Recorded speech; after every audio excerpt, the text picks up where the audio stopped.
अगर आप चाहते हैं कि आपको मरने के बाद भी याद किया जाए, आपका नाम लिया जाए, तो दो काम जरूर करिए। नंबर 1, पढ़ने लायक कुछ लिख डालिए, या तो लिखने लायक कुछ कर डालिए। यानी पढ़ने लायक कुछ लिख डालिए या तो लिखने लायक कुछ कर डालिए। जैसे कुछ किताब का नाम मैं आपको सुनाता हूँ जो पढ़ने लायक लिखा गया है। लोग जितना दिन तक इस दुनिया में आएंगे, जितना दिन तक ये दुनिया चलती रहेगी, तब तक उन किताबों को बड़े ही अदब एहतराम से पढ़ी जाएगी। जैसे मैं किताब का नाम लेता हूँ, जीत आपकी, रिच डैड पुअर डैड, छू लो आसमान, विटामिन जिंदगी, सन्यासी जिसने आपकी संपत्ति बेच दी, बड़ी सोच का बड़ा जादू, लोक व्यवहार, think and grow rich, the richest man in Babylon, secrets of the millionaire mind. जैसे ये 10 किताब मैं आपको गिनाया। ये जो किताबें हैं, इन किताबों को सब दिन पढ़ा जाएगा। जितना दिन तक ये दुनिया रहेगी तब तक इन किताबों को पढ़ी जाएगी, क्योंकि इनमें पढ़ने के लायक कुछ लिखा गया है। अगर आप इसको पढ़ेंगे तो आपको नॉलेज मिलेगी और आप इसको बहुत अच्छे तरीके से पढ़ेंगे। आपको भी कुछ ऐसा लिखना होगा कि लोग आपकी लिखी हुई बात को बड़े ही गौर और अदब एहतराम से पढ़ते रहें। इसलिए मैंने शुरू में ही कहा था कि दो काम करिए। उनमें से नंबर 1 है कि आप पढ़ने लायक कुछ लिख डालिए। पढ़ने लायक कुछ नहीं लिख सकते हैं तो फिर लिखने लायक कुछ कर डालिए।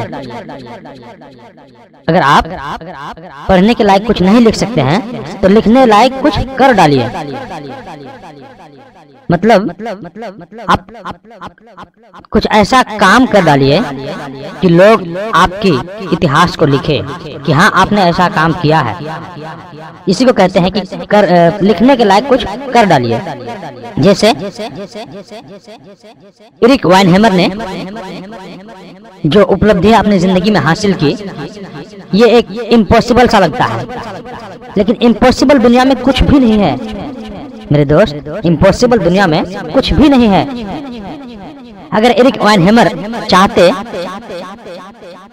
तो जिंदगी भर मांग मांग कर खा सकते थे, क्योंकि वो एक अंधा थे और अपनी दोनों आंखों से देख नहीं सकते थे, बिल्कुल पूरा का पूरा अंधा थे। लेकिन फिर भी एरिक वाइनहेमर ने अपनी कमजोरी को अपने ऊपर हावी नहीं होने दिया, बल्कि अपनी कमजोरी को अपना ताकत बना दिया और दोनों आंखों से अंधा होने के बावजूद 22,000 फीट की ऊंचाई की माउंट एवरेस्ट को चढ़ लिया। 22,000 फीट की ऊंचाई की माउंट एवरेस्ट को उसने चढ़कर दिखाया। वो कहते हैं कि इम्पॉसिबल कुछ भी नहीं होता है। जैसे इम्पॉसिबल का स्पेलिंग होता है आई एम, और आई अलग कर दें और एम को अलग कर दें, फिर आई एम पॉसिबल।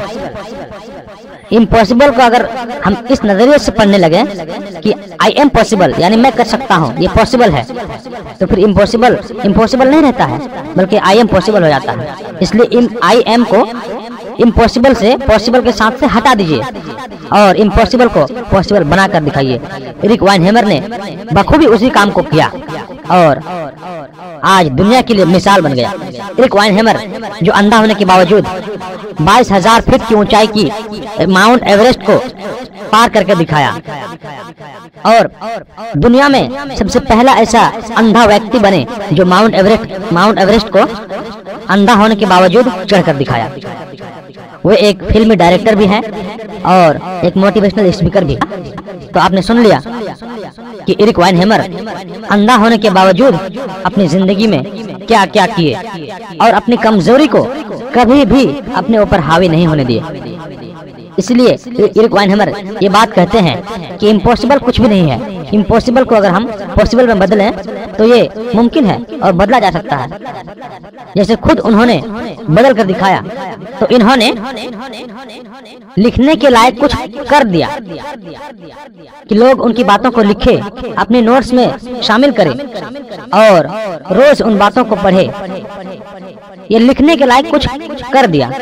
आपने इससे पहले सुना कि कुछ लिखने के लायक कुछ कर डालिए, तो वही बात यह है कि यहाँ पर लिखने के लायक कुछ कर डाले। दूसरा नंबर किस्सा है एपीजे अब्दुल कलाम का। APJ Abdul Kalam the missile man, वे एक बहुत ही गरीब घर से थे। उनका बाप नाव चलाने का काम करते थे, उनकी माँ एक हाउसवाइफ थी। वो उतना अमीर का बेटा नहीं था कि अपना पढ़ाई खुद कर सके। उन्होंने स्कूल से पहले सुबह सुबह पेपर बेचने का काम किया करते थे, ताकि उनका खर्चा अपने बाप के लिए कुछ हल्का हो जाए और खुद अपना खर्चा जहाँ तक हो सके मेंटेन कर सके।